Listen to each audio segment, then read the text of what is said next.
மீண்டும் உங்களை சந்திப்பது மிக்க மகிழ்ச்சி. நான் உங்கள் விஜய். நீங்கள் பார்த்துக் கொண்டிருப்பது moment video Tamil. Happy Thaipusam everyone. இன்னைக்கு வீடியோல நம்ம தைப்பூசத்தை பத்தியும் முருகரை பத்தியும் பார்க்கணும். முருகர் வந்து ஒரு தமிழ் கடவுள். முருகு அப்படின்னு சொன்னாலே வந்து அது அழகுன்னு அர்த்தம். சூரபத்மன், தாரகாசுரன், சிங்கமுகன் அப்படின்னு 3 பிரதர்ஸ் இருக்காங்க. இவங்க 3 பேருமே வந்து அசுரர்கள். இவங்க 3 பேரும் சேர்ந்து தவம் இருக்காங்க. தவம் இருந்து சிவபெருமான் கிட்ட வரம் கேட்கறாங்க. சிவபெருமானும் இவங்க 3 பேரோட தவத்தை பார்த்து இம்ப்ரெஸ் ஆகி இவங்க 3 பேருக்கும் ஒரு வரம் கொடுக்குறாங்க. 108 யுகங்களுக்கு இவங்களுக்கு அழிவே இல்லை. அதுவும் அந்த 108 யுகங்கள் தாண்டி இவங்களுக்கு அழிவுன்னு ஒன்று வந்துச்சுன்னா அது சிவபெருமான் கிட்டே இருந்து உருவாகிற ஒரு பவர். அதுவும் மனித பிறவியா பிறக்கும்போது இவங்களை அழிக்கலாம் அப்படின்ற மாதிரி ஒரு வரம் கொடுக்குறாங்க.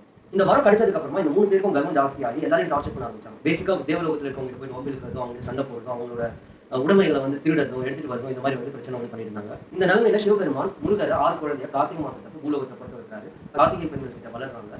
பார்வதி வந்து ஒரே குழந்தையா மாத்தி முருகர் அப்படின்ற ஒரு குழந்தையா மாத்தாங்க. முருகரும் வளர்றாரு. வளர்ந்ததுக்கு அப்புறமா அவரோட படையை எடுத்துட்டு போயிட்டு இந்த 3 அசுரர்கிட்டே சண்டை போட்டு ஜெயிச்சு தர்மத்தை நிலைநாட்டுறாரு. இந்த டேவை தான் தமிழ் மக்கள் தைப்பூசம் கொண்டாடுறாங்க. Like, share, subscribe. தேங்க்யூ.